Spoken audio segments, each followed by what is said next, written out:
What's going on, y'all? And welcome back to the A Show with the Kings of Pro Wrestling Podcasts. I am Justin, here with Meelz. What's going on, Meelz? We are on the road to WrestleMania, and I'm ready. Are you ready, sir? We're gonna talk about a lot of things on this roads to WrestleMania. Absolutely.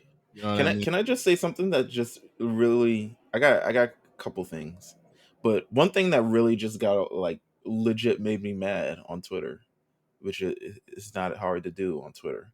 Someone said, "All right, so obviously we're approaching LeBron James is about to pass Kareem's record."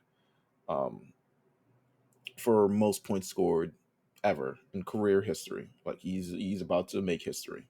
Mhm. He plays LeBron plays as of recording this. LeBron plays the Knicks tonight. One of these aggregating accounts said LeBron James is 117 points away from passing Kareem's record. Will he score that on the Knicks tonight? And I was like, in what fucking world? I was like, I'm so offended that you would even think that he would score 117 points on the Knicks. Was that Hoops News or whatever? That's Hoops News. Come on, RSPN dead. You know I had RSPN gone. Ball can't lie.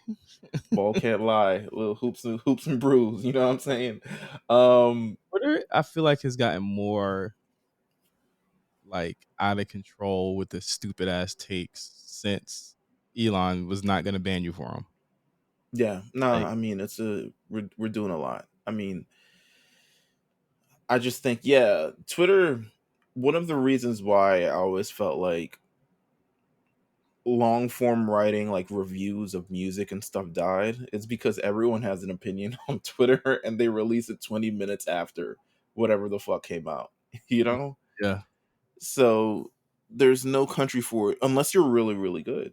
Unless you're one like I will still read and I know there are friends, I will still read a Micah Peters and Justin Charity album review, you know? Oh, so few and far Um between, you know. yeah, yeah. Now they got a podcast. Sound only. There needs to be. We need to do like like a team up of sound on. I agree. They never have like guests on that show, which is crazy to me. Like I don't know. You know why? I feel like they're on the same schedule as us. It's with they record. I They think, recorded at a very specific time. I think Micah. I think Micah lives here, and Mm-hmm.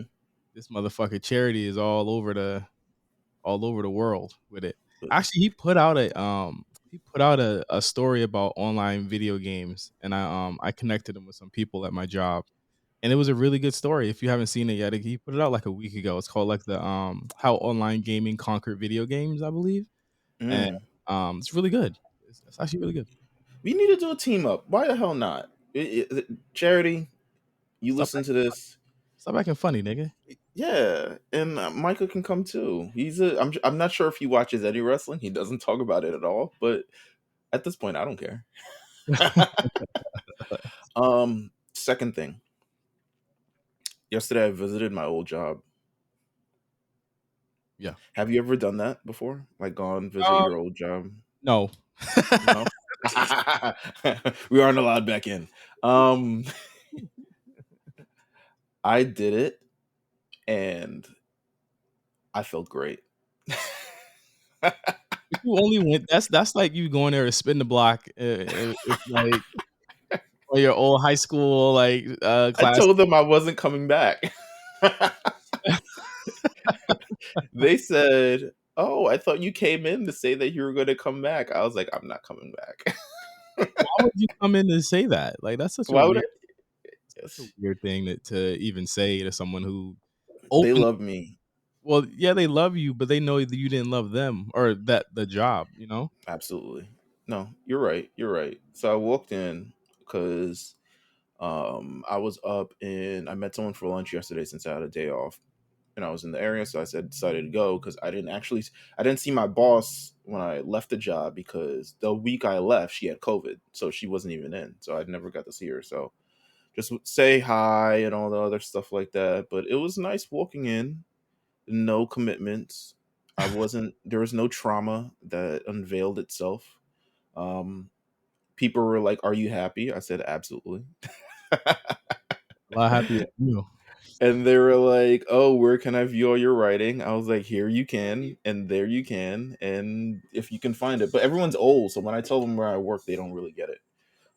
Don't you just love that you like that you can't tell your parents or like certain people what you do and then Bro, like a visceral reaction to it and say it's cool. yeah, they were like, "Oh, what's that?" My the AVP of our apartment is like, "Is that like a local publication?" I was just like, Yeah. "Sure, Yeah. Yeah, it is. yeah." It's like I feel as though if you said I wear the Mickey suit at Disneyland, that you have a bigger reaction than that. They, This they, is so true. they would But care more yes, about that. I walked in and I felt like the man. I felt like I was the man. A lot of the stuff that I was doing when I left there still isn't finished, but some of it is finished. So I gotta like, if anyone don't want to knows what my job was before, I'll let you.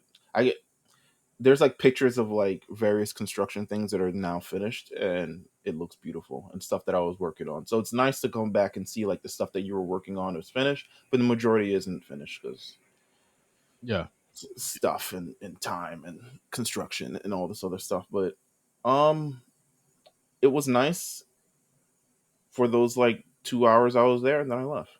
It's like, no, I'm never coming back again. It's good. It's good. Um, It's good to have that clarity. You know what I mean? yeah, I'm yeah, right. I'm right now like going through so much at work and trying to be, I guess, like a measured and fair partner to my coworkers, but also like dealing with a bunch of fuck shit. Like wherever you work at, bro, don't let nobody like get you off your pivot, but also don't let anybody disrespect you. You know what I'm mm, saying? Like I'm going through some shit where it's like, bro, like you feel disrespected, and it's just like, nah, I'm not allowing this shit. I gotta bang on them. You know what I mean? Like Meelz knows what I'm talking about, but I'm still kind of tilted this morning off of something that happened yesterday, and hopefully I'll be able to talk about it soon, or or hopefully, or say something like in because it's ongoing, but it's like wherever you at, like it's tough. And again, when you're in corporate, it's tough being the only black person. You know what I'm saying? Like hmm it's just hard. It's hard as hell, and I'm the only black person. You know what I'm saying on my team. So like there comes a lot where it's like whenever you see something, you got to nip it in the bud. You got to check it immediately. yeah, No, this is not what's happening, like at all, bro. So like, definitely one of those situations this week that's happened absolutely. for sure. Well, I pray for the best for you and for everybody else. I hope everyone else is having a great week.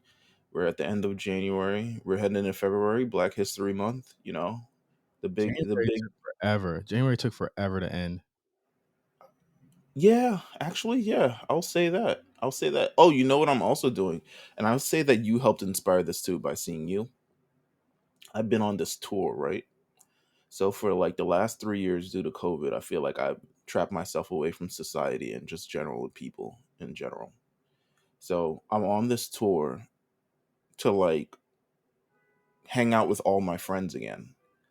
People I haven't seen since before COVID, maybe the first year of COVID, stuff like that. Cause like now that I'm inside, I mean, I'm an inside person anyway. And it's winter, so that's extra insidey for me. But y'all winter not really winter this year. No, it's not. It's fucking amazing. I had my coat open earlier yesterday. Um it was like 54 degrees. I was like, this is January. This is the January that I need. Um but I want to be able to enjoy the people who I love and who love me and be able to hang out with them and have conversations with them again. So I'm on my friendship tour. Um, there's lots of people who are scheduled. I got a scheduled stop on it. I got to find more restaurants and more things to do, or else I'll be doubling up and spinning the block on various different things. Hey man, just Um, go to Fumo every day, man. hey, I went to Fumo yesterday because it's right across the street from my old job. See, you bastards. So here's what I was also thinking during this entire like catch up process, right? to have these wireless mics. And I was like, yo, I should record a podcast with everyone I hang out with. Like on some humans in NY type shit. Yeah, and just like sit down, we catching up. Of course we have some stuff we're gonna talk off mic and stuff like that, but just like we get to sit down in the restaurant, I'm mic'd up, you mic'd up, we mic'd up, and we just shoot the shit for maybe like 20-25 minutes until our food comes. You get some varied conversations that way too. I think so too. I think so too. I think people want to hear that. Okay. If you guys want to hear that, let me know. Because I'm down to do it. And I don't know who the first episode will be. It'll probably be Carlos or some shit like that. But I'm down to do it. We should have done this. We had a whole A show episode from Oh, we did over Chinese food, and we said a lot. We talked about a lot. Yeah. It was candid, but it was also like not that the show was forced, but it was also like we were able to be in our element and really finally get down and talk about wrestling like together. You know what I'm saying? Yeah, Like, absolutely. Restaurant never wasn't too done. crowded. It wasn't too loud. It was Yeah, it was a white couple 2 seats away from us. It was probably like, oh my God, these they niggers actually doing can. They can be civilized. these hood boogers. Civilized? Wow, I didn't know. Um, I let's not even bury the lead anymore. We got a lengthy show today because we got to talk about a lot. We gotta talk about a lot. Before we talk about a lot though, gotta give congratulations as we do every year. This is our 5th year of doing the Royal Rumble pool, the A Show Royal Rumble pool, and we have 2 more sets of winners this year. Gotta give a congratulations to possibly one of the banes of your existence, Sid Jones. Um, who knew Cody would betray you in this way, right? Um, Okay, Cody.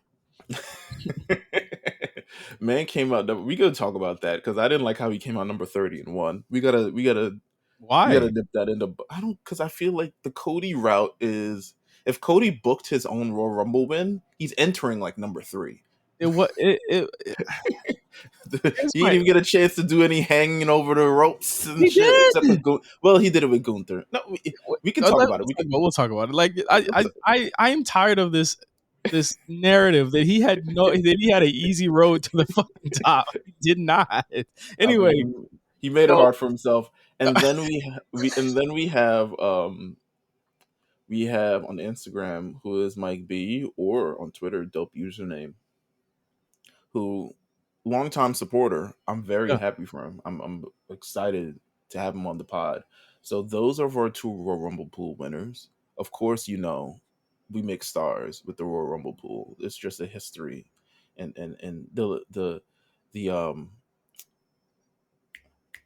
the I don't know, what do you call it it's not a when there's curse. no, it's not a curse. Suffering from success. Oh my God! Listen, the lineage. There we go. The lineage of Royal Rumble winners, and they've gone on to become hims and or hers in their fields and everything like that. It's strong. So I'm looking forward to it. Um, you know, I'll hit you guys up and find out your guys' availability, and we'll make it work. Yeah, can't Um, wait. Should be a good. We got to get them on like some fun shows, like on the road too. But more often than not, we get them after WrestleMania ends, and they get like a random episode of, of the show where Raw is terrible. yeah, something That along sounds those boring. lines. Um, but that's amazing. We got so much stuff to cover this Yeah. episode. How do we want to do Rumble? You want to just go down the line here? It was a big Let's. show. This is a big show. We should. I feel like a lot of people have done very thorough reviews of this show, and we typically don't.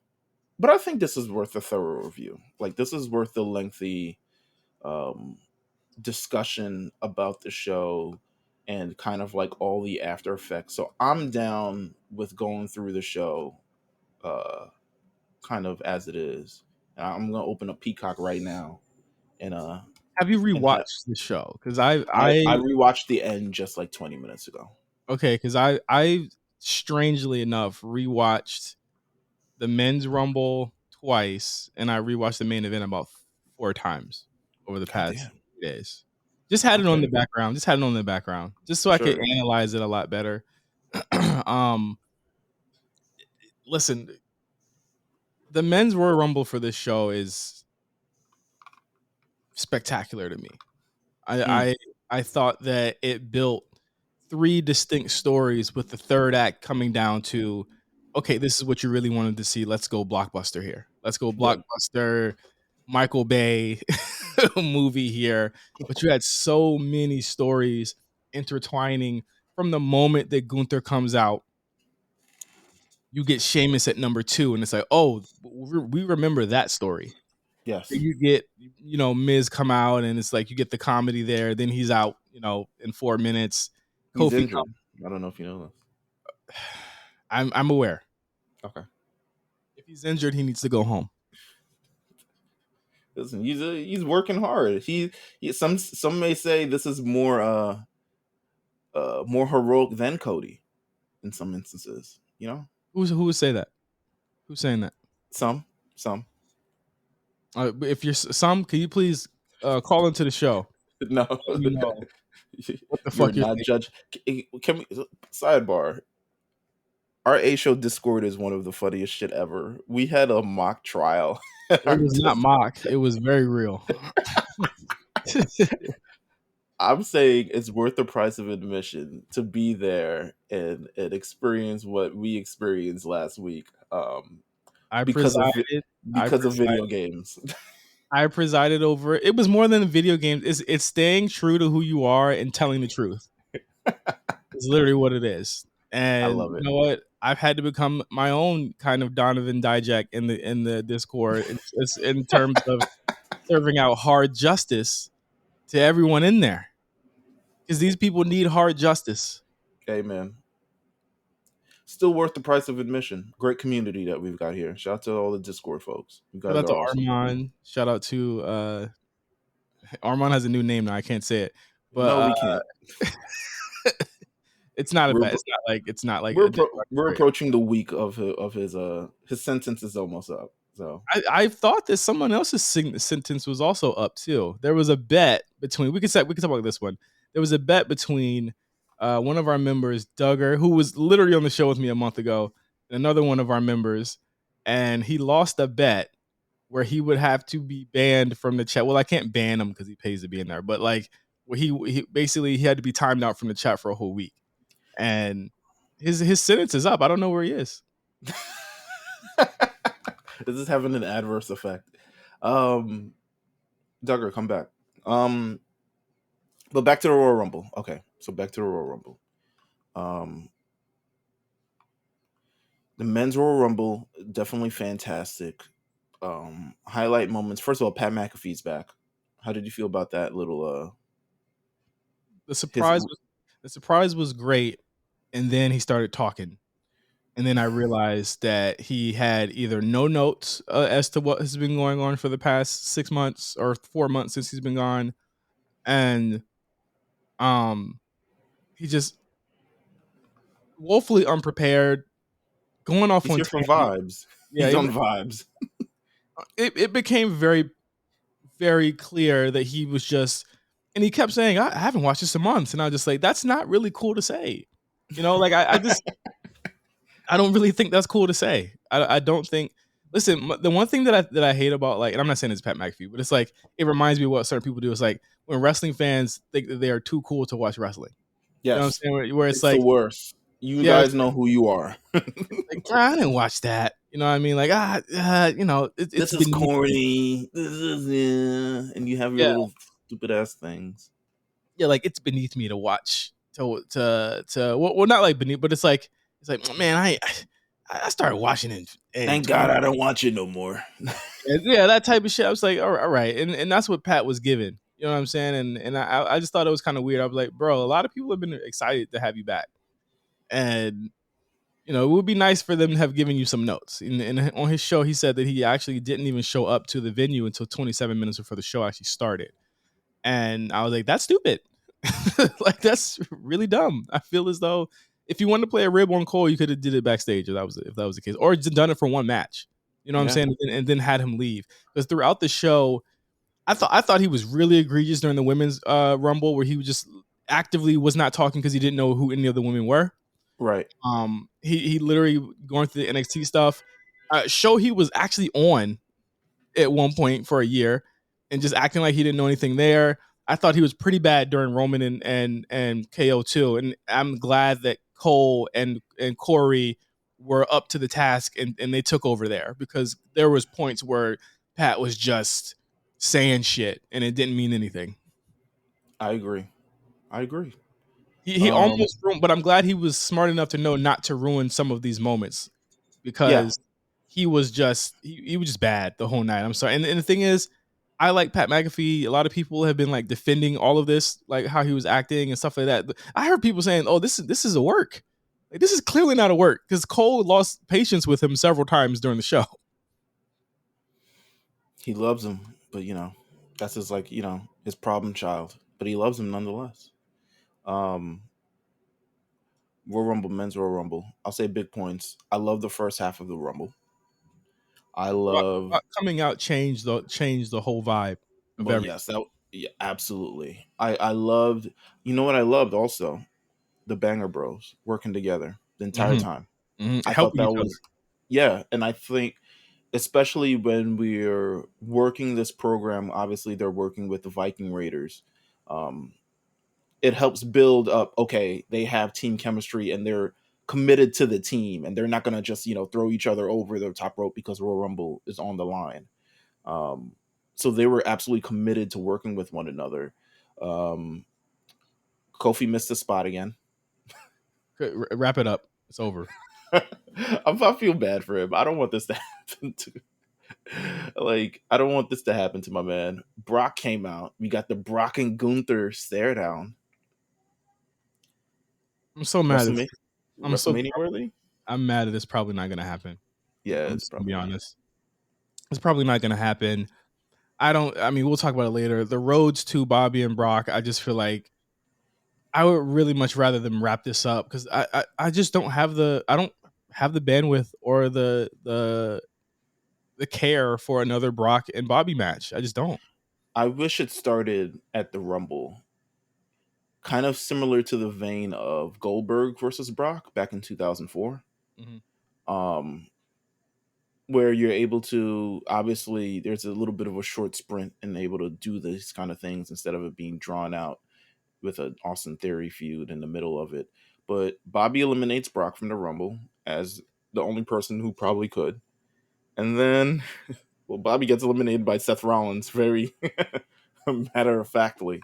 Yeah. Um, so, But uh, there was literally no one else at that point that would have made the most sense to do that. And you yeah, had to, and I felt as though the one story of this Rumble was getting the balance of power had to be even. And the balance of power absolutely. had to be properly evened out by the time you got to number 30. So obviously Absolutely. Brock can't be in there for as long as Cody's in there, because then you're setting up something that you're not planning on doing it. And then he got heat on him from not only throwing out a bunch of people but getting tossed by Bobby. So obviously that storyline continues.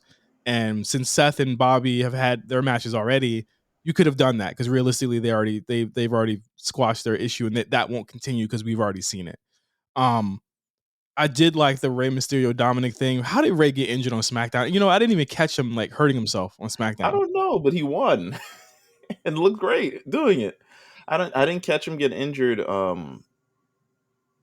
at all, but him being injured is not good for this Dominic's run that he's currently on. Yeah, because it all roads, unless I'm like severely misreading this, all roads would lead to them facing off in their home state this April, right? Like that's where they're going with it. Yeah, no, It's this it's is be- it's been the most, to me, really good, consistent long term story that they've done, even with both of these men on two different shows, and only meeting for like certain instances like holidays and Survivor Series or whatever. You know what I mean? Like hmm that's that's I've thought that it's been good, but hopefully he manages to at least get 8 minutes out of it. And I know he yeah. really wants to wrestle his son the same way that LeBron wants to play with his. So hopefully they can make that happen. LeBron Um, ain't playing with that damn boy.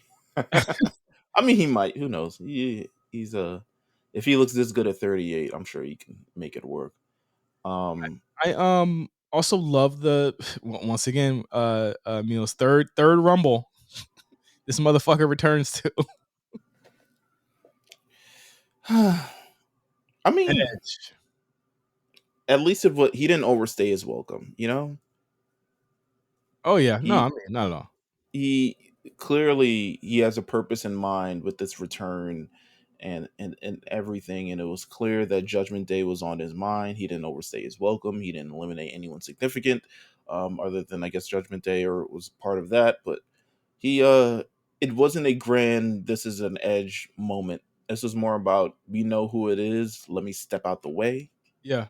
And And again, the balance of power changes as well. Judgment Day were in there working together, throwing people out, playing spoiler for a lot of people. Damian Priest had throwing out Montez. They were causing issues for everybody. I think Dominic and Finn eliminated Johnny Gargano. Like that was an issue where it was like again the balance of power had to shift again. Edge changed it back, and then you had Austin Theory step in, and that's another person who was going to be factored into the final four. You had another giant come out, and Omos, and then he starts running roughshod over everyone, and then you had Braun Strowman come out, and then you had his tag team partner come out. I'm like, the order makes so much sense in this Royal Rumble. And then eventually you have Logan Paul come out. Which were you shocked about this? um it definitely I wasn't expecting him because he'd come out at the spot where I believe Madcap Moss was confirmed for the Rumble. But that was a Um, shocker because we thought it was going to be Madcap. yeah. Well, I'm glad. This is a healthy shocker. I'm glad it wasn't Madcap. Um, but extremely glad. But it was to me. I mean, that's one of those highlight moments. I feel like him and Ricochet with that moment made the best of. At least they made a headline.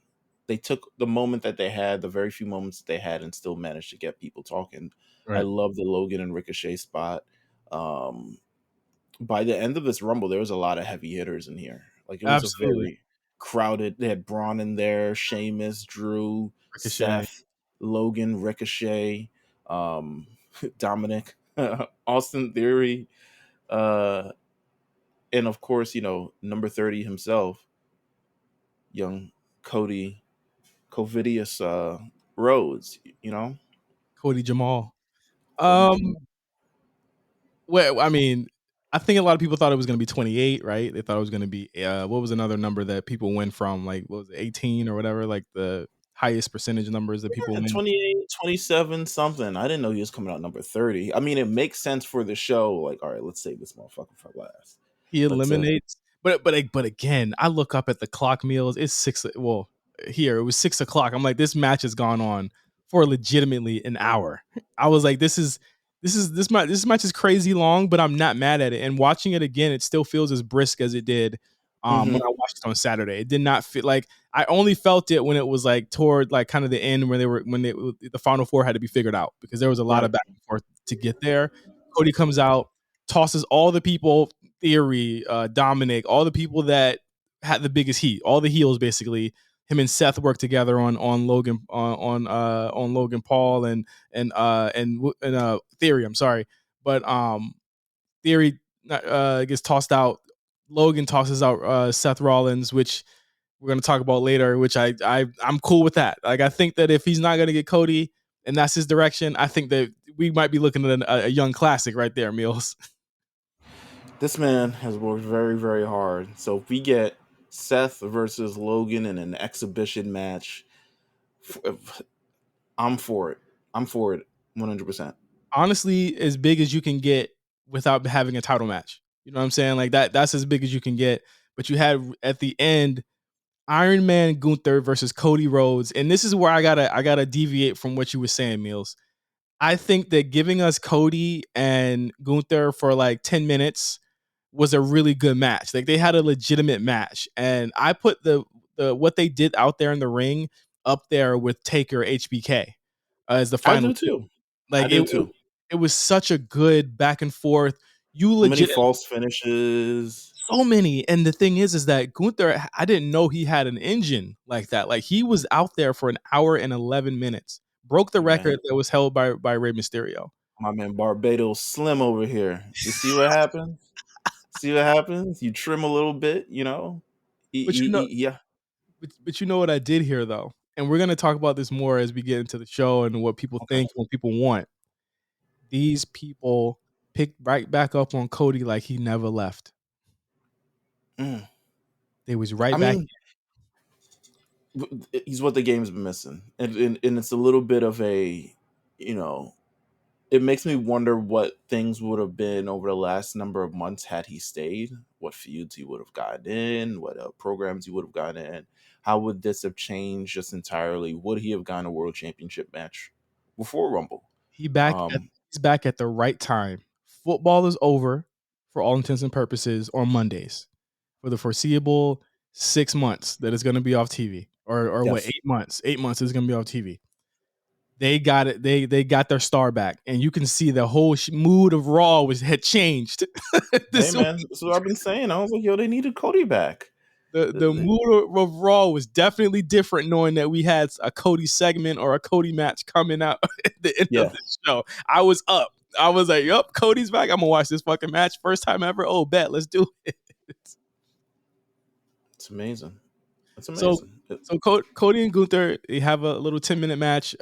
Cody eventually tosses him out, and Cody is the winner of the 2023 Men's Royal Rumble. Huge pyro to end it off. I think that you go with the predictable option here. We called it. We wanted it to happen, and I think I'm glad that they did not change their mind. I'm glad that they did not waver, but I'm also glad that they did not make it seem like Cody was just going to steamroll and get into the match. That he actually had some adversity to get there, and I thought that made him such a bigger babyface in the end of it. I think it was definitely a tough road having to go up against the big man Gunther, who is undefeated in his own right. Um,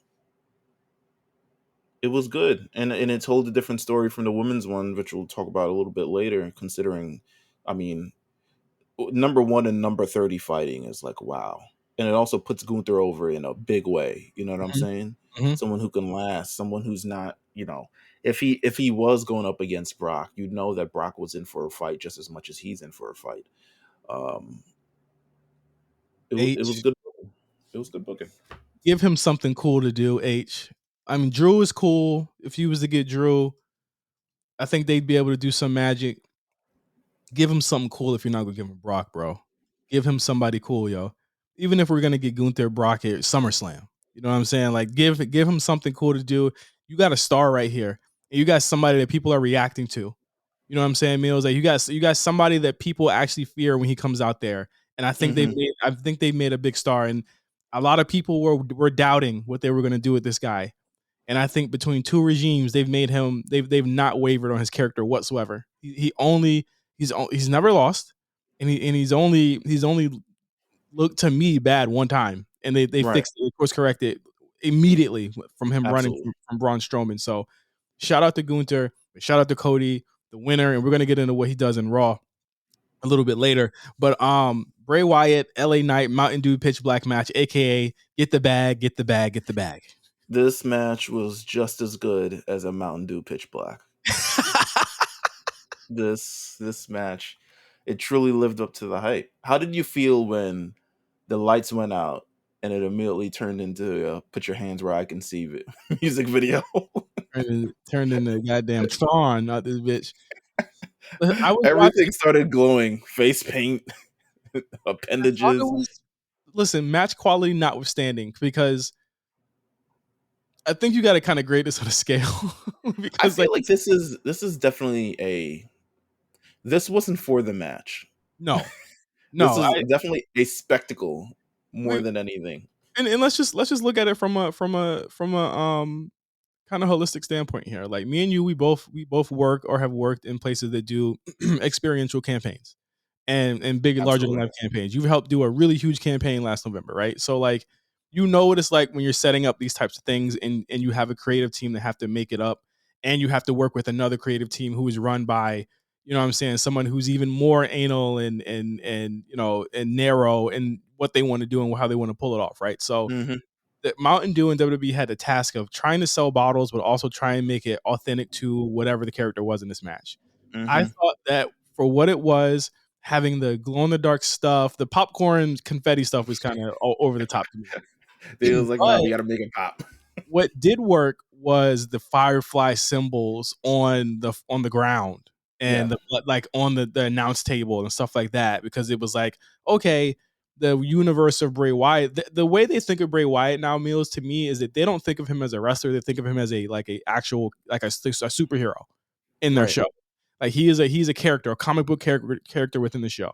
And I've come to realize that if you don't fuck with it, I get why, but if you do fuck with it, I completely get why, because you like the over the top stuff. This is definitely stuff that they would have wanted to do with the Undertaker in his prime. You know what I'm saying? Because these are money opportunities where they can say, let's put Bray Wyatt in this universe or in Fortnite and see how we can change the way Fortnite looks with the Firefly Funhouse in there. You know what I'm saying? So let's see what the Firefly Funhouse will look like in a wrestling ring with Mountain Dew and all that stuff and all the pitch black Snap stuff. into a Slim Jim steel cage match. You know I what I'm mean, saying? this Whole is cage of Slim Jims. like from a marketing perspective, I thought that the actual look of the match was genius. LA Knight's tights were glow in I the dark. agree. I The agree. the Bray Wyatt paint, the mask that he adorns later on after the match ends was really tight. I liked it from a spectacle sense and from a marketing sense. I thought that this is the future of what WWE wants to do. Like, y'all hated the Land of the Dead thing. That was ridiculous. This to me felt more organic than that did. You know what I I mean? think Because it's because we have an appreciation for stuff like this that we kind of see it in a different way. And to be honest, that's kind of what separates our podcast a lot from most other podcasts, because of both of our backgrounds. Um, it's either experiential or marketing or branding and all this other stuff like that. So we see things differently. So when I do see this, I'm like, oh wow, like the get amount of it. stuff that took to put together and coordinate. Like, I'm sure Bray Wyatt's gear had to be approved. I'm sure LA Knight's gear had to be approved. All the other small things that come together, making sure when the table bursts, all that green shit came out of it. Right. Um, It was there all night. oh yeah, The green shit was even there when Sammy hands the chair over to Roman, and I'm like, yo, there's still green shit all over it. I'm not cleaning that shit up. It's the Royal Rumble. But Um, like, yeah, but again, think of it even bigger than this, right, Mills? Over 2 million people watched the show on Saturday. Over $7 million in merch was made. Mountain Dew was in pretty big company. They were in a situation where, oh, we're this might not be the NFL, might not be NBA, but it's definitely bigger than some sporting events that we would have gotten for way more money than what we paid WWE. and then this motherfucker Cody at the press conference, like, gotta try one of these. Mm. Hey, this man is making sure that he's gonna My be man is alive. licking his fingers. This man Cody said, "I ain't never going nowhere else."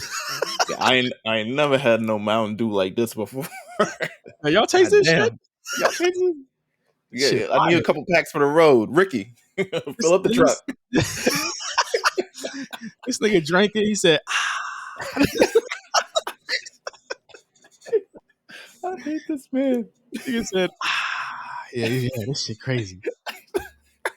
He held it up, made sure the logo was pointing. I'm like, nigga, did you get this sponsorship or did the company get the sponsorship? What's going on, man? They ain't drink this where I came from. We ain't had no drink like this. Oh no, it was the squeezy juices, bro. It was this nigga was drinking Selecto. AEW, nigga. Come on now. But Oh shout out to Mountain shit. Dew. I don't really got much to say about the Bray Wyatt match. I mean, No, this was fucking. I didn't care about this I, match. I don't even think that we've seen.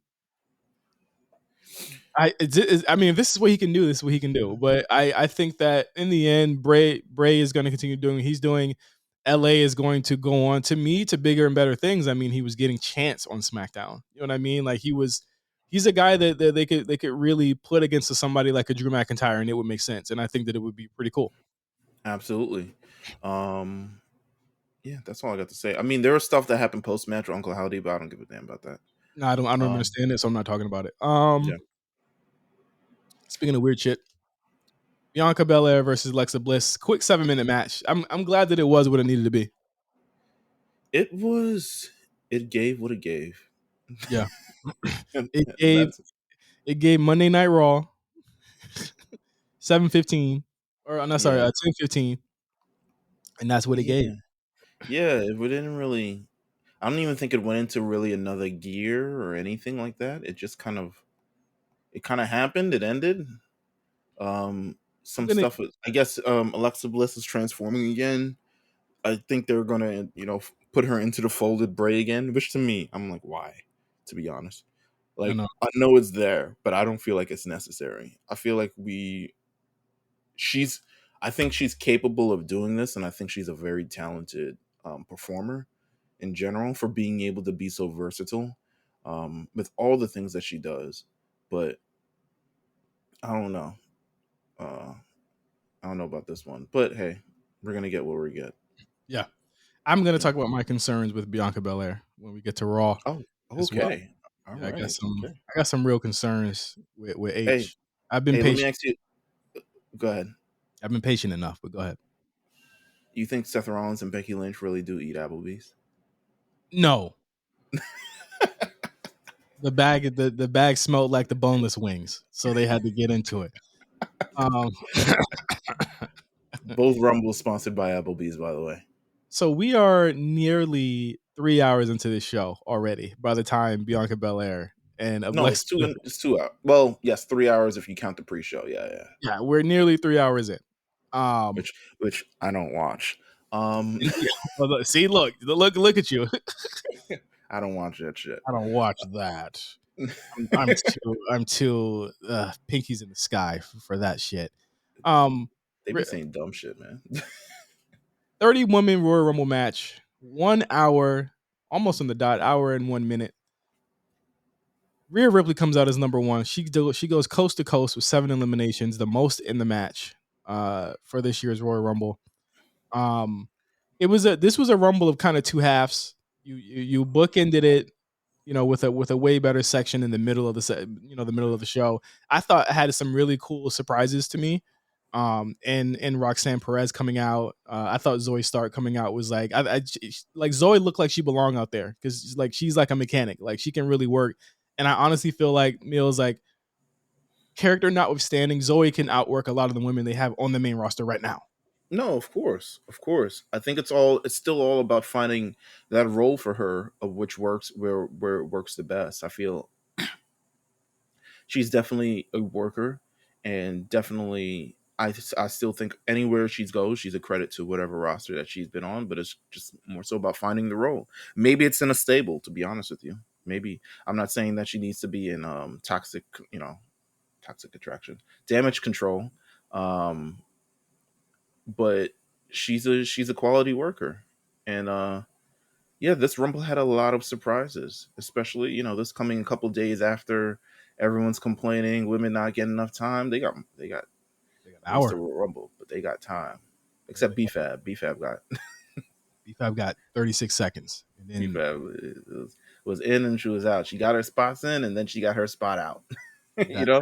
had the Mr. Game and Watch from Smash Um, Let offense. me see. I'm scrolling through this thing. I love the damage control part. Damage control and Becky Lynch.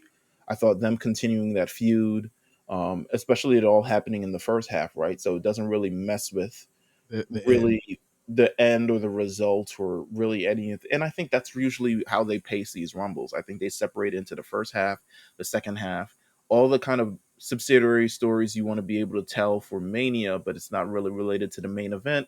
You want Right. to kind of get out the way in the first half, so it's not even part of the tension, and then you want to tell that story in the second half for whoever eventually does win this thing. Um, we got many different returns. We got, I mean, like you said, we had Roxanne Perez, Zoe Stark from NXT. We got, is she officially Piper Niven again? Yeah, she's officially Piper Niven again. She's She's Piper. she went by Piper on Raw. Come on, man, watch the product. Come on, man. Well, listen, the theme is what I'm worried about. It's gone. Dewdrop. Dewdrop. Oh damn! Hold up! Hold All up! right, all right, all right, all right. Um, Ah! Natty's back. Um, I said, "Kill like me, bruh." Natty's back. I'm scrolling through this. As Oh we no, talk about you're missing the biggest return, and I think she got a bigger pop than even Becky did, and that was it. Asuka. Well, I just hit that on the scrolling thing. Asuka came out. Everyone was happy. New mask, slightly new fit. She takes off the mask. Remnants of Kana from Japan, the most dangerous motherfucker in the biz. How you feel about, first of all, because we can extend this over to Raw. How do you feel about just Asuka's new dude just in general? I think it's great. She's long been needing a character change. You know Mm, what I'm saying? a tilt, We a pivot. yeah, a pivot, not not a change, a pivot, because I think that what was happening before, she'd had that character for a long time through heel runs, through face runs, and now we get a very different character than what we see on TV. And that's what I like. And she can do something really off the wall and crazy. And, we're fans of Asuka Kana-chan in this show. We are Hmm. stands. We are members of the Kana-chan community, the Absolutely. the KCC, The if you will. KCC. You feel me? KCC. So I'm with it. She got the biggest pop, one of the biggest pops of the night. Like, obviously, there would be bigger ones. I'd say she's probably like the third or fourth, but like she's up there in the top five. People missed her, and you could see that. Yeah, absolutely. And just the look itself, I mean, she always knows how to bring a look that's just so unique and an experience just in itself. So I was very happy with it. First, also, she kicked the eyebrows off of Sonya Deville. Oh, one thing I did want to say is to go back to the men's rumble. Karrion Cross, Whew. he was in the rumble. He definitely Grand was opening, there. grand closing, baby. Definitely was there. Come Do on, man. you think is it time for them to kind of go back to the drawing board with this guy? I think they need. I don't know. I feel like we should wait for the draft. To me, if I'm being very very clear, and I had this opinion a couple weeks ago, a lot of the signings haven't really, to me, as panned out as incredibly outside of like Braun and maybe Dakota Kai and a couple others. But I want to wait for the draft because I legitimately feel like a lot of these people came in as we're already plotting the way to WrestleMania, as we're already kind of have programs established, and they're kind of like working in orbits outside of it. When you see a what's my man's name, fat guy, Bronson Reed. there you go. When you see him beat a Dolph Ziggler, it's because he can't beat anyone else right now. You Right. know what Yeah. I'm saying? Yeah. So when Karrion Cross is having these like little mini feuds with Rey Mysterio, but he can't really beat Rey Mysterio now because they're working with Rey Mysterio Dom for WrestleMania. So I want to wait until the draft. So hopefully something is corrected. But I say, I don't know, maybe make him a face. But That's what there's a, I'm. That's what I was getting at. I mean, couldn't hurt. Couldn't hurt. I mean, it's a lot better than what he's doing right now, which is being a small heel on a show with giants. You're not as big as Drew. You're not as Definitely not as Roman. big as you're not as big as Roman. You're not as big as Braun. It was easy for him to look big and imposing against 5'5" people in NXT. It's a lot harder to do that now, and it might be a lot harder to do that if he goes back to NXT because NXT even has bigger niggas up there now. I feel like the top heels on SmackDown are Roman Reigns, the Usos, Solo Sikoa, Sami Zayn, and then Paul Heyman in that order. And then everyone else comes afterwards. So it's definitely like a bottleneck effect. But carrying just you gotta carry on. At least he got a job. You know what I'm saying? Yeah, Speaking of people who got a job now, Chelsea Green returned. I other than how annoying she was when she got let go the first time with those crazy ass ideas she had, Hmm. they're doing the Karen gimmick with her. We got to see that get a little bit fleshed out on Raw a little bit. Clearly a Chelsea Green original, Yeah. written, produced, pitched by Chelsea Green. She's working it. She's working the angle here. She reminds me of like a early 2000s WWF diva heel, right? Like a Jillian type, a Hall type, right? I agree. I agree. Right, it's It just like definitely has it has legs. It has legs. she definitely got legs because you want to see her get beat. Or the thing, I think the thing that's missing is that she doesn't have a heavy. So here's what I propose, and you're gonna hate me for this because you hated the other return. Okay. But you put Chelsea and Nia together, and you have a Ooh. Karen, and the person is gonna make sure the Karen gets what she wants. Let me You tell you how much I hated Nia Jax's return. I just want to pause real quick and let you know at number 30, you know what we were expecting. And shout out to everyone that came before. Zelina dressed up as fucking Street Fighter, another bag. Because the bags, Listen, Mountain Dew, Applebee's, Capcom. They would that it was a branded show it on was the Saturday. branded show. We had fucking what's her Lacey Evans. She's back in the fold. Um, New gimmick working? Yay, nay. She'll be out. She'll be gone by fall. Go ahead. Indy Hartwell comes out. This is I don't know if she's ever making it to the main roster, but at least she's That's here. that's crazy. This is her second Rumble. She'll be there soon. This is her All second right, Rumble, dog. all right. Well, she pointed to the thing. But Michelle McCool complained on Twitter, complained enough to get in the Royal Rumble. Take her Um, taping fists up. He said, "Hey." I'm just saying, my wife has her gear ready. That's all I'm saying. You know, um, there was a point where I thought Raquel was actually going to like really win this, believe it or Yeah, not. yeah, and Pat said that too. Where I was watching it with Pat, he was over my house for the show, and I was literally saying, I was like, I don't know if like I was like, I see what Raquel is doing as them saying, we really like you and we're gonna keep you strong, but it's not your year yet. And as soon as I said that, she got eliminated by Rhea. So I was like, yep, there it goes. I was like, I look at it as I think they really like Raquel, but look Hmm. when you think of the landscape of what the women are right now, she is nowhere near the level of those women right now because she has not been featured on TV or in that strong of a position. She lost to Ronda constantly. She got made to look like a doofus on SmackDown a Hmm. lot. I just don't think she was built strong enough to be the Royal Rumble winner that people would go for unless at Right. this point she was a heel and she was already getting that type of heat. So I was like, okay, maybe next year. I could see Raquel winning next year for sure, without a shadow of a Definitely, definitely be on the lookout. I think there's a WrestleMania encounter, possibly. It's possibly with her and Nia Jax. I Uh, think that that's one. Yeah, that is definitely one. Mhm. but I absolutely abhor Nia Jax's return. She's Like terrible. She was already sandbagging she was already. clearly not in any shape to compete.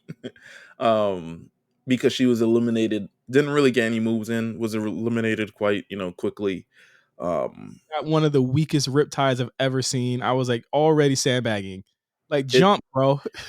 to me, she I was good enough without her because it never felt like she made any, you know, strides to improve in any sort. Just she never really made any effort to improve anything that she was going. She was just like, "This is me. This is who I am. Accept me. I'm not like all the other girls." Um, so I'm not really. It is what it is. I mean, she's back. No, It's not. it's not what it is. I mean, it was like you have a legitimate gripe. I think that what she did, what we know that she got fired for, is incredibly dangerous. And I feel like they looked at it and said, "Oh, okay, coast is clear. You know, a lot of things have been lifted, so let's bring her back." Hey, I don't feel. Biden said May 1st. Yeah, and I was like, bro, like I told you, you know, off the show, I was like, she didn't get wronged. Nobody wronged her. She just legitimately just wasn't as good. Like she's gonna find very quickly that there are women on this roster that just work harder than her. You know what I'm saying? And they're gonna get those opportunities. So like she better get ready to see more. Like remember the thing with like Nia was that she would always get these really really like competitive matches against like Bailey and Ronda and Becky and Hmm. Sasha like that, but she'd always lose in the end. You know why? Because Hmm. she's not that big of a star to be beating these people, and she's gonna Right. run into that now. Well,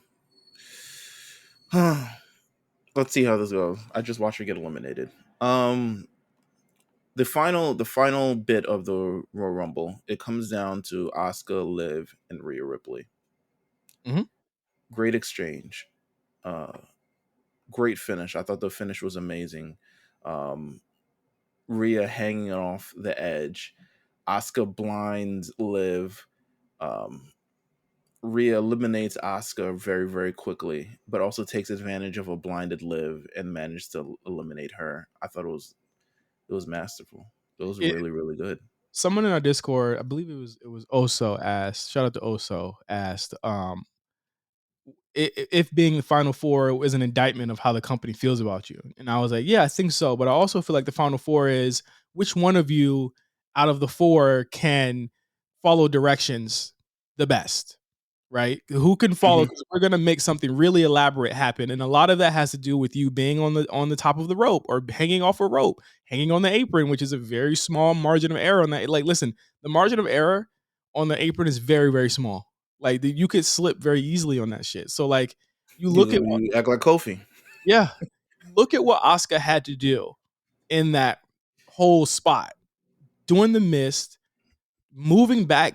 Just it was a little botched, because Rhea slipped because of the all the shit was going on. But like she had to do a lot of stuff, positioning wise to make her elimination look believable, and then Liv had to make it look believable on the time. They had a lot of trust in Liv, so, and that's why I gotta applaud her as well, because she could have fucked that up too. Like we ain't never really seen her do no shit like that where she had to do some complicated like type shit like that. You know what I mean? So like I think that the three women they had in there at the end followed it to a T. I was on the edge of my seat because I legitimately thought Meelz that Liv was gonna win, I and I was agree. like, I would have popped. I would have been like, yo, they are fucking with her. Like they really fuck with her, yo. She's a And star. she is but the thing is though, Meelz, she is a star. She is a And, star. and I fuck with Liv, and I think that Liv and Rhea coming out 1-2 and then being at the fucking end 1-2 was such a dope moment for those two. But Rhea ends up winning and gutting it out and winning in the end. And we're gonna talk about her choice and in just a bit after we get past the main event of Royal Rumble. What do you think about the Women's Rumble though? I love the Women's Rumble. I thought it was really, really good. Told a really great story. I was into it the entire time. Didn't see a lot of women from the past, but you don't really need it in this current era because they have so many women that's on the roster. A lot of people complained. I was watching a lot of Wrestling Observer Live. They complaining there's only 7 women announced for the Rumble. I'm like, bro, how many years have we watched this? You know there's going to be 30 women and it's going to be people from the roster. Like, I don't think everything needs to be announced. I don't think it's an indictment on them that only 7 of them have been announced. To me, it's more so like we're not fully sure. We don't have everyone locked in yet. These are the people that we are for sure locked in. Um, and if we can make everything happen, we make everything happen. Who knows if a Kyrie Sane would have showed up to the Royal Rumble? I mean, she clearly didn't. But I don't know why people was wishing for that. I would have loved Kyrie Sane. Kyrie Sane's a cool girl. Um, we also had a performance from Hardy.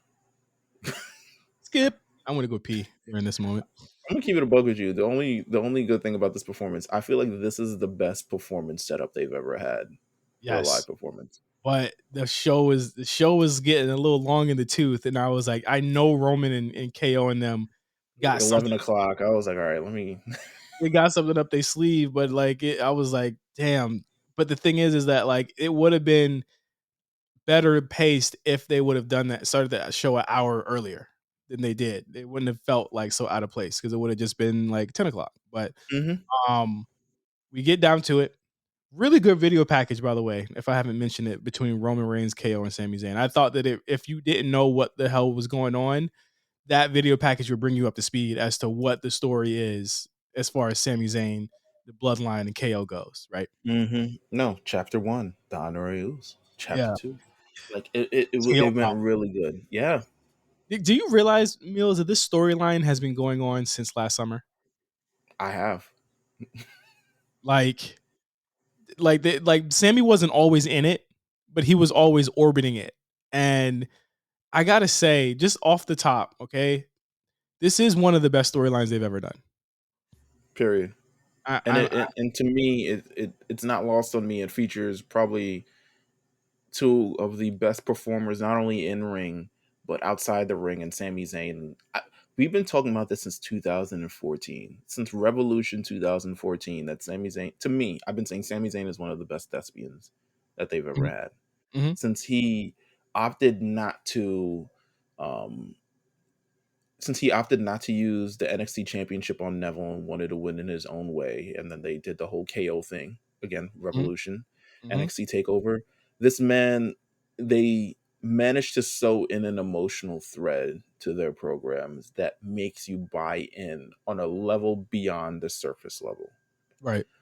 Um, so this is why when everyone is speaking about they have to do Romy versus Sami Zayn, I'm like, oh, you're not even paying attention to what's going on, really. No, no, and yeah, let's just get into it. I mean, I'll say the match between KO and Roman wasn't their best match. I'm willing to say that. I thought it Yeah, was it wasn't. good, but it wasn't their best match. But And clearly overshadowed by the end. yeah, well, clearly, but like even in the match, overshadowed by what we want to see and what we're gonna think, because we're at this point, Mills, we're not thinking that it's over tonight. No, it's gonna Right. happen in Montreal. It's But gonna even happen. in the match, they're telling the story about Sammy and KO. Like Right, even in the to be real with you, Roman Reigns is the third player in this thing.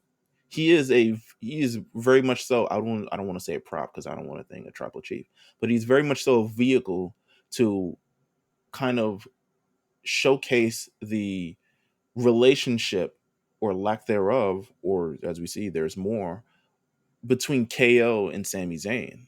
Like right. Roman Reigns is in the middle of this, and he's being used as He don't this want to kind of be, and he don't want to be in the middle of it. right. And but the story to me is always between KO and Sammy, and it's always been for like years. So when people are saying it should be Sammy versus Roman at WrestleMania, I'm like, I mean, yes, the match will probably be good, but that's not what this is about. So the match goes on, it's incredible. KO gets to kick out of all the spears that I want him to. Yeah, two is a lot. Three it would have been like, all right, nigga, he's winning. But you get the visual of KO pinning Roman for what 6 seconds. You get that visual, which is again you're protecting KO in that way that it's like, Mhm, oh, he could have won. You know what I'm saying? But if the ref was in there, he definitely would have won off the pop up powerbomb, which I'm like, nigga, hell no. But you get the visual that he would mhm. have won had the ref not been knocked out. But throughout the whole thing, I want to one thing I love about it. I watched this 4 times.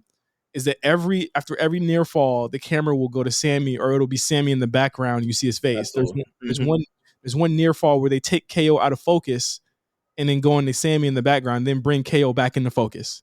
And I was like, they're really good at getting how he feels and what he's doing. And Heyman basically nudging him, hey, acknowledge him, nigga. Like, come on, get your shit together, get in gear, motherfucker. And you get so much stuff here, right down to the moment where Sammy finally says, stay down, stay down. He wants to end this. Stay down or he's gonna hurt you. Right. And it, It's and not in an aggressive way. It's not in the way that he's done maybe over the last few months. This is one of like general, I care concern. for you, and this is for cautionary. You need to stay down. Now, what do you think the moment or the key was? And I don't know if a lot of people have been like speculating this, but what do you think the moment was for Sammy when he said, you know what, like KO actually does care about me? Do you think it was the trial where Sammy was kind of like, yeah, this isn't really what I want to do? Oh, that's a good question. It's tough. Um, It's tough to say when it's not, and I know he's probably going to cut a promo where he talks about what was the moment that he knew. But I'm interested in trying to figure out what was the moment that Sammy knew that the bloodline was not a fit for him, or that what they were doing to KO was a little bit further than he would have wanted to go. it has to be. I think it's definitely the trial and seemingly Roman no longer having that full trust within him. Like sending him off. I don't want to see him on SmackDown. I don't want to see him afterwards. It looked like they were really going to put lower the boom on him during the trial. And they Right. opted not to because of Jey Uso, which again, this is fucking storytelling. It's Jey Uso who's the one who saved Sammy even in the trial a week before. Um, so the post match happens. The entire bloodline is there. Well, KO gets beat. He gets a New Japan type beating where he just gets everything thrown at him, and then he gets pinned. But yes, go ahead. Super kicked after, yes, absolutely. Super kick after super kick after super kick. It's almost uncomfortable. It's the most uncomfortable super kicks I've looked in maybe like 2 decades. There's one super kick where Jay basically like stomp kicks him in the face. It's not a super kick. He like stomp kicks him in the face, and I was like, all right, that was green. Well, He's got an Air Force One imprint on it. another one moment right before that. I'm sorry to rewind here, but like No, go ahead. when Jay's trying to put the reef over Sammy, and Roman's like, hey, hold on, slow down, slow down. Like he's like, we're not done here. And Yeah. then he tells Solo to get him. Jay says, really, like silently say yeet, and then he puts the reef on the on the post. Settle yeet. Yeet. So he goes over. They're beating him up like Meelz said. They're beating him up, and then a chair comes out. And oh, that's another thing too, Meelz. When Roman tells him to get the chair, and Sammy, being the liberator and the negotiator that he is, and the little slimy little motherfucker that he is, he says, "But you told me not to do anything."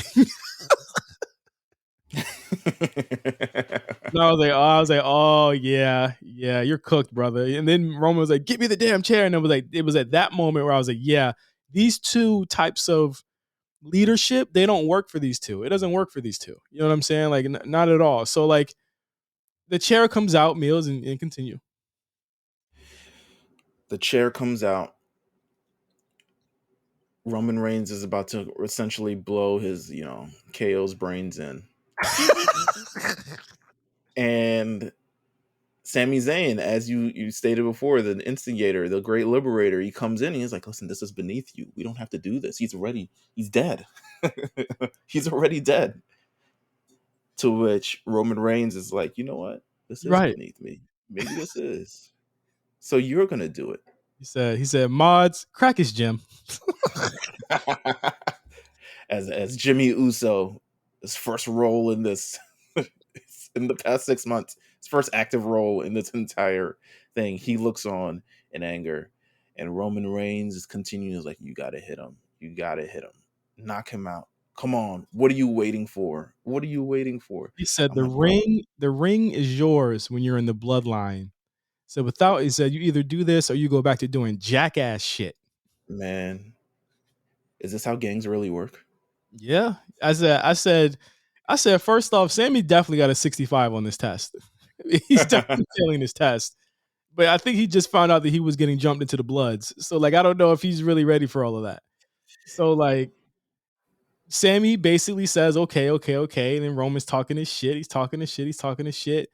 And then, well, the crowd thought he was going to do it earlier than he did it, Meelz, because he's cranking up, and then Sammy's so good at facials that when Roman's pie facing, he's like, "Are you crying?" And then Heyman's like, "There's no crying in the bloodline." Literally moments before Roman starts crying, but like he's face to face with Roman. He's like, "Yo, I'll do it."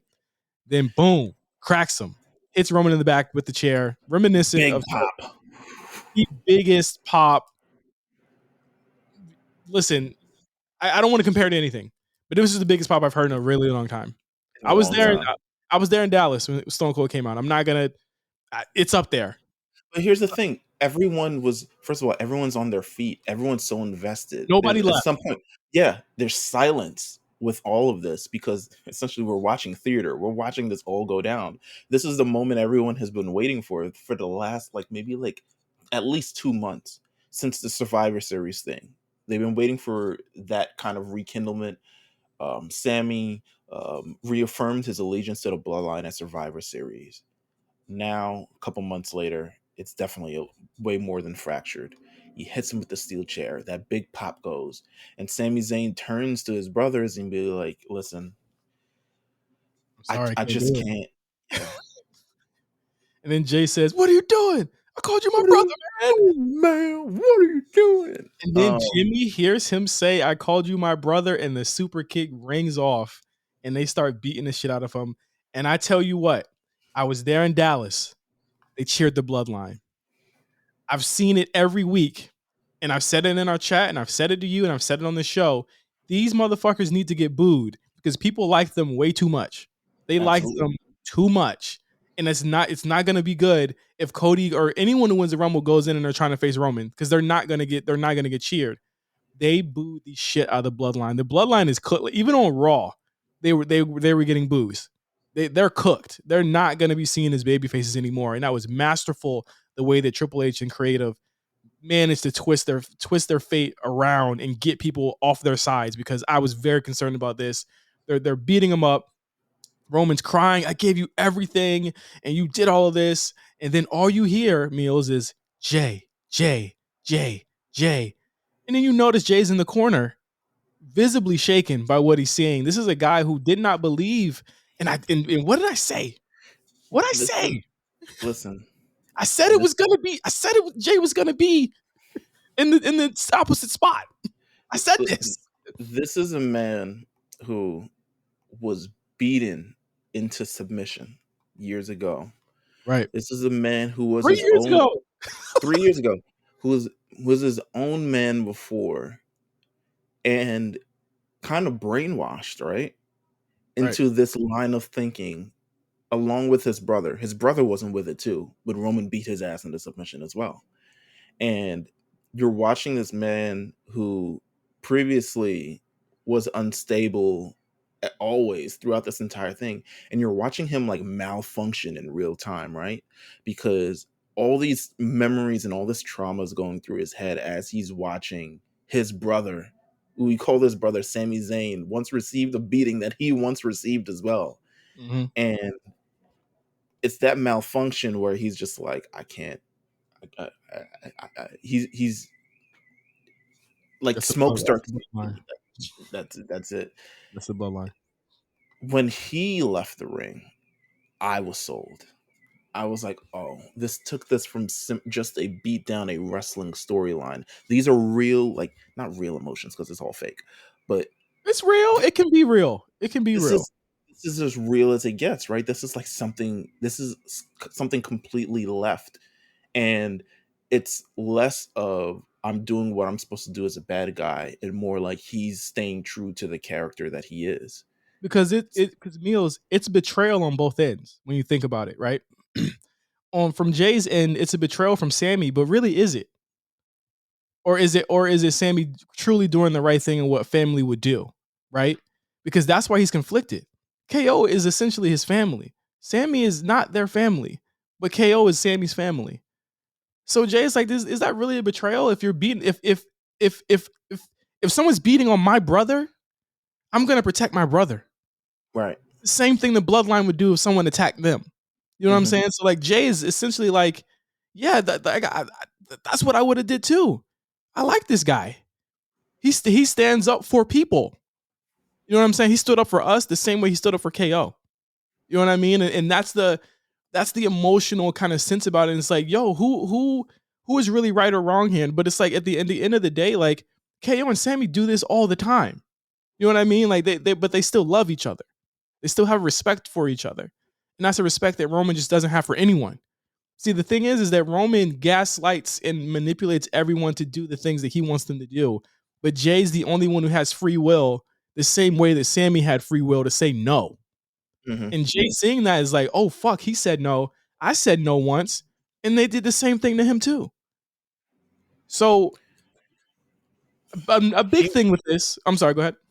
No, I mean he walks out to cheers. I think this Yeah. is again, people are invested within the characters, all the characters in this. Not quite Jimmy, but Jay for sure. Um, so when he leaves during all of this, Roman is now, I feel like looking at this like, look at what this motherfucker has done to my family, you know? Like, look at this man tore he's essentially torn his family apart, and I feel like we're looking at the cracks in the bloodline for the first time. Mm-hmm. It's not I, all good. and I feel like this thing is approaching its end sooner than we think, and it's no coincidence that this all still aligns with Cody winning the Royal Rumble. Yes, absolutely. Because now, to me, and we can go into Raw now, but now you have three forces that are stronger than ever in the fans' eyes. You've got Sami and KO over. You've got Cody over. He's already there. It's time to kind of let this thing reverberate and have this war start. Like Roman said at the end, it's a war. And that's what you're feeling, right? It's like, yo, you've got Sami KO there and they're down for whatever. And now you got Cody. And that promo he cut on Monday was really, really good. And it Right. really was like, go ahead. No, just one more thing. The final visual of KO and Sammy being laid out as all the flower, all the Samoan flowers that always represent like their brotherhood being strewn upon them. I was like, God damn, that's some good shit. It's good. But it's also, if y'all are still thinking that it's going to be Sami Zayn at Rumble or at Mania, you are not watching or understanding what this shit is. You're not understanding it. This is essentially, like you said, Meelz, it's always been about KO and Sammy. From the moment that KO said, yo, what the fuck is you doing? Way back when. A long time ago, when he was like, what are you doing, bro? Like, this is weird. But now it's, how do you get them back together? And listen, I'm okay with Sammy facing Roman in Montreal. I'm cool with that. But that's where it needs to stop. And I think that's what they're gonna do. You get your moment, but you also have to see that, like, yo, this is essentially about Jay's betrayal. Or what he perceives as a betrayal, because he essentially let this guy in the family and accepted him into the family. And now they have to face off with each other for whatever tag belts they'll still have. But Cody and Roman, I'm good. The promo he cut on Monday, Meelz, I was like, yeah, let's do it. I'm with it. I think this is gonna be a great fucking match. You got two, you got two fucking dramatic, theatric ass niggas in one match, Meelz. How Hey could it man, not be good? how could it not? This is gonna be as good as it gets. Like, this is gonna be as good as it gets. Cody versus Roman Reigns. Um, they're telling the story of a comeback now. They haven't crossed paths yet. I'm not Mm-mm. sure what. I'm not sure if they're. I feel like they're gonna wait till after Elimination Chamber, but I don't know. I feel like they should do a soft baton pass kind of thing, to get Cody a little bit involved, but not too much involved. He's like, oh, that's family shit. I don't really know. I got my own family. They got all of March to do it. I am interested in how they, like you said, eventually have them cross paths. I I'm gonna let it happen, man. We are witnessing right now, Meelz, the end of a 3-year storyline in this company. And the one thing I said about Vince before he retired, and one thing I said about Triple H when he came on, is that Triple H inherited one of the most challenging things you could do as a booker in ending this title reign, if that is what they truly want to do in April, because you have to. There are very few times, Meelz, where the story makes sense and it ends the right way in wrestling. Very few times, but I think that I'm going to be optimistic in that I feel like it's going to happen because it's just set up so well. Where like there's very little. You've got one family of the Rhodes against the Bloodline family. That's all you need. That's all you fucking need. You know what I mean? And you have basically someone who feels destined to do this, as Cody feels though he's destined to do this, versus somebody who was always destined to be the guy. And Cody was never the guy. You know what I mean? And I think that's a really good story of of that feeling of inferiority that he felt as though he had. He always brings up Stardust. He always brings up dashing. Roman's never really had that. You know what I mean? He's never really had to be embarrassed like that. Right. So it's a good story. I liked what they did on Monday with it. Raw just felt so much different, dog. With Cody, Yeah, it was a different vibe. Like Cody and his Sunday best. I was like, yo, this feels good, bro. Like this is a good show, man. And then to put the match with Finn, which I thought was a good match. I thought it was a really good match. There was a lot of overbooking, but you got to get to whatever they're doing with Edge. Obviously, they're gonna have Edge wrestle in Canada, so that's definitely what's going down there. Absolutely. So that's what we're looking forward to. But it was a good match at the end. Great main event for Monday Night Raw. Something we'd never seen before. It gets people to tune in. Raw had great ratings last week. I expect them. I mean, they probably gonna dip a little, but I expect them to still hold strong, especially with Cody. Yeah, And everything that happened at the Raw Rumble. I mean, Raw Rumble post show is usually a very big show. It was good, but we got to talk about the dark lipped elephant in the room, the heavy mascara elephant in the room for what happened. Rhea Ripley officially chooses her challenger for WrestleMania. yeah. I'm not with it. I think the issue is right. I think the issue is it doesn't feel like a big match to me. Like it doesn't feel like a big time match. Listen, I get the story. I get that they probably want to give Rhea that moment in a non-COVID environment. Um, I get that Charlotte probably was the better person to hold on to the title at WrestleMania in 2020. You know what I mean? You know, that was probably the best decision to make with an uncertain time, having an uncertain champion that's new. It probably wasn't the best time to do it in 2020. I get it. You know what I'm saying? Like I understand. Rhea is way more over than she was in 2020. She's a fully fleshed out character. I don't know how this story is going to work. The creative for it last time was really bad. Me and we were there, Meelz, with this storyline. Charlotte made her look like an idiot for like 3 months until they had that match, and it was good, but she looked like a complete dunce after that match. I feel like it hurt Rhea. I feel like Rhea had been hurt for like the first 2 years of her main roster career. I'm just gonna keep it 100. It just doesn't feel big time to me. I feel like, and obviously there might be a lot of things that lead to this or that have caused this to be the decision that they've gone. I do wish it was Bianca Belair. I really think that's the bigger and most exciting match to me because there's actual doubt that Bianca could win. With this, I feel like if Charlotte loses, that's another wasted reign. And you've just given her another reign. And if Rhea wins, it's like, okay, you finally beat Charlotte. You're on SmackDown now. You know, whatever. You know what I mean? Like I need to see the creative. I don't know. I wasn't feeling it. I feel like so my thing was she came out, she did the promo. And throughout the promo, she didn't really acknowledge Bianca Belair. That was my first little issue. Um, she acknowledged that she had two choices, but ultimately she decided to go with something that's, I guess, been looming in her past. When clearly, I think the most opportune and honestly, the most refreshing and probably more entertaining of the feuds was right there in front of her with Bianca Belair. With Charlotte, you're not going to get a lot out of it. You're not going to get as much as you want out of Charlotte. Charlotte it has to look strong. She just has to. She's beating up fucking Sonya Deville on Friday. You know? Mhm. I don't know how the creative is going to, it's not very flexible with what you can do with Charlotte compared to Bianca Belair. I think honestly, the out of the matches that could have been considered, which one could have been Bianca versus Charlotte, one could have been Bianca versus Rhea, one could have been Charlotte versus Rhea. I think Charlotte versus Rhea is probably the least uh exciting match out of the bunch. I kind of wish it was a triple threat or something now. Um because on one hand, I feel like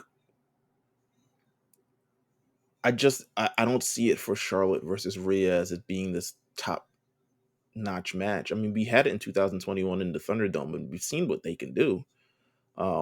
But to me, it isn't like a top billing match considering the heel that Rhea has been coming and the environment she's infested on Raw, and the only person on Raw who can kind of stand up to that.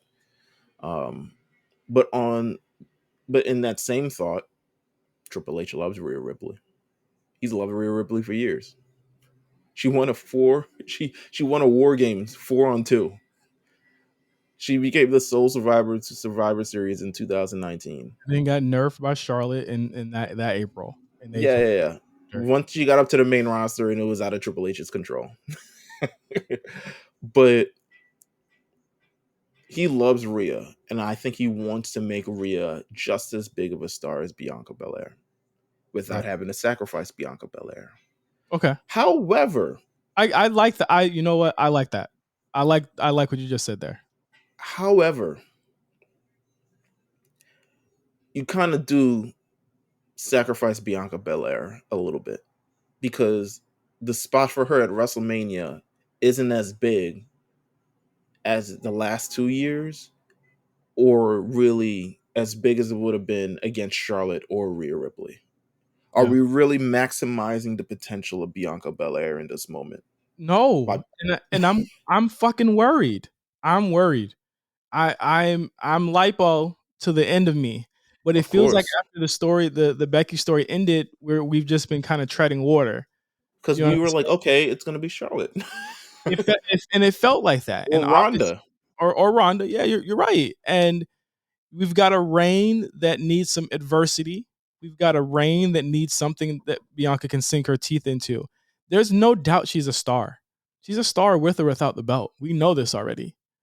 But I want her to. I feel like at this point, I would be like, yo, Liv and Asuka would go crazy at WrestleMania if they want to do that. That would be that'd be a crazy match. You know what I'm saying? Um, anything Liv does, I'm paying attention to. With Bianca, you have your choices here, right?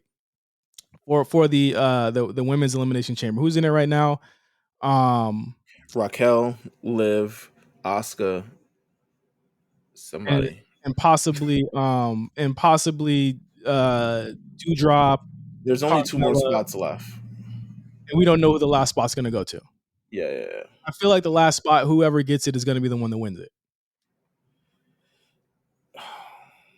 The fact you got SmackDown women in it is kind of crazy to me. Yeah, that's nuts to me. I'm like, what? Nikki Cross. I was like, Nikki Cross? Okay. It can't be. She's beating all of them, Meelz. She's beating all of them. She's beating all of them.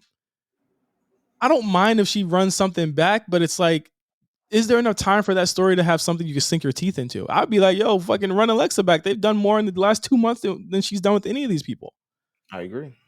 Like it just doesn't make like I'm worried that they're cutting their nose to spite their face right now, and that they're trying to make Rhea look strong, but in your point, not sacrificing it by pinning Bianca, but making Bianca kind of like secondary right now. She needs a big time Hollywood, big time match. You know what I'm saying?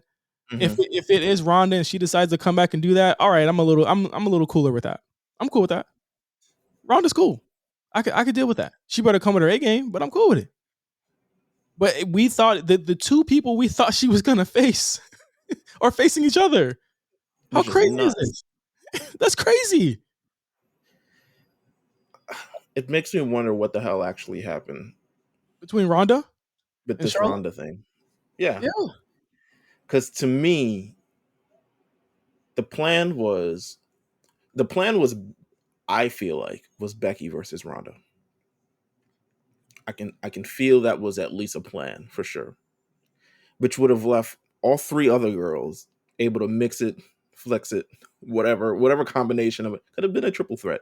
I would have applauded a triple threat. Charlotte Mhm. versus Rhea versus Bianca at WrestleMania. Mhm. Sign me up. Mhm. Uh, Um, but Ronda's gone. No sign, not at the Rumble, not at anywhere. Just and we haven't seen any reports about where she's gone or what she's did or something along those lines. We haven't seen any reports on anything. Um, but the pivot to Charlotte, and not only just Charlotte, this is Charlotte as a face. So I it's will not peak say Charlotte. it ain't peak Charlotte. I have been enjoying Charlotte as a face. I like I Charlotte as a face. I think you got something here. Like, listen, you got something here with Rhea. You got something here with her as a heel, and her wanting to right the wrong that Charlotte did to her in 2020. You got something in Charlotte as the cocky face right now. That's for the people. I think what you got here, honestly, is giving Charlotte some adversity. But it's like, can we pass a little bit of it around a little bit? She's beaten her so many different times. I'm like, what kind of adversity is they would have to build a lot. Like Charlotte would have to like, damn, I can't believe Charlotte has a cybernetic arm now. Can't Well, believe Rhea Ripley destroyed her arm. I think the idea of what they do here is say that now that she's got the Judgment Day, now that she's got some help, now that she's a little bit more sure of who she is, she's a lot more dangerous than she was in 2020. And again, I can vibe with that story, but I really feel like the story that you should have been telling is with the fucking Bianca, right? Like that's what we want to see. We want to see the future. You know what I mean? We want to see not even the future. We want to see Bianca and Charlotte. That's the one. I thought we was getting it back to back to back meals with the horsewomen. I thought we was getting it back to back to back. I thought we was gonna run it that way. I thought it would have been a great story. And they could have, well, this is my pie in the sky booking. I'll leave it for another show. But I thought it would have been a great booking. Bianca Belair, Charlotte. That's money. Even if, I mean, if Charlotte wins, it's not out of the realm that Charlotte wins that match either. But if Bianca wins, big moment. Where do you go? She will have been champion for a year I think a couple day or 2 days after Mania this year. I think it'll be 365. Mm-hmm. She's gonna lose when they start mentioning that because they haven't mentioned it Yeah, yet. but her versus, if I'm picking who she's gonna face at WrestleMania, I'm assuming it's Asuka. I'm assuming, no idea, I but new character Oscar, I can't see her getting pinned unless it's off some bullshit in the chamber. I can't see it. and you see, similar to what they did, like not including Sammy in the Royal Rumble, they Mhm. have not included Becky and or Bailey in this elimination chamber. So it's clearly they're not even in the Wait, picture. Yeah. wait. What if one of them gets added if they win next week? Who?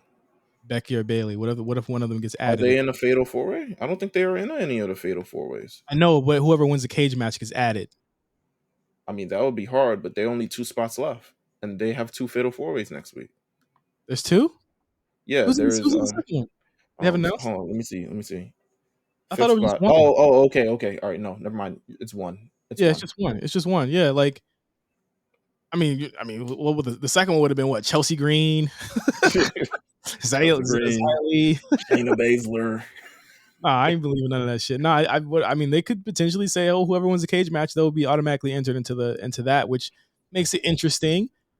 My thought was that Bianca would probably lose in February, but it looks like Bianca not even working this February. Nah, she ain't working February or March, nigga. Again, you're leaving her to kind of twiddle her thumbs for the next couple weeks. I mean, she barely got anything to say this week. Hey y'all. I won, nigga.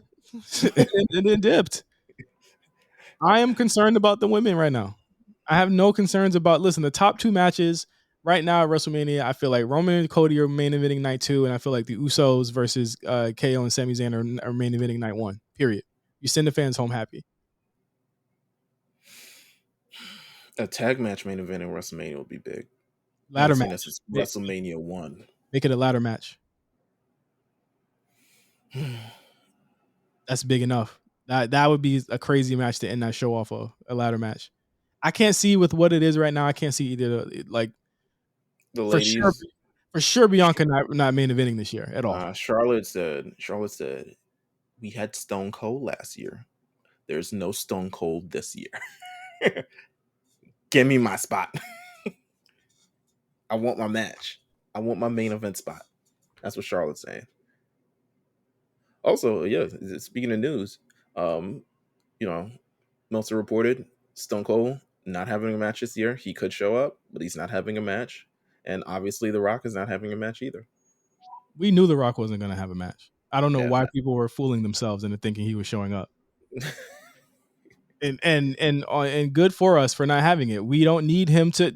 Him showing up would have just mucked everything up with what we got here.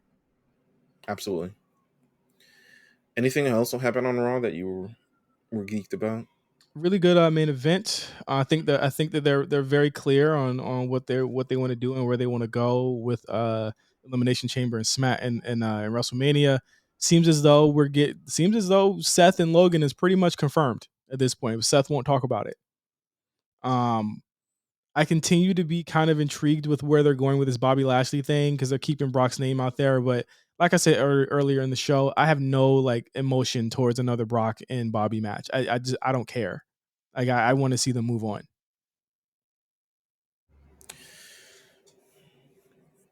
This goofball named Rick Boogs returned. Yeah.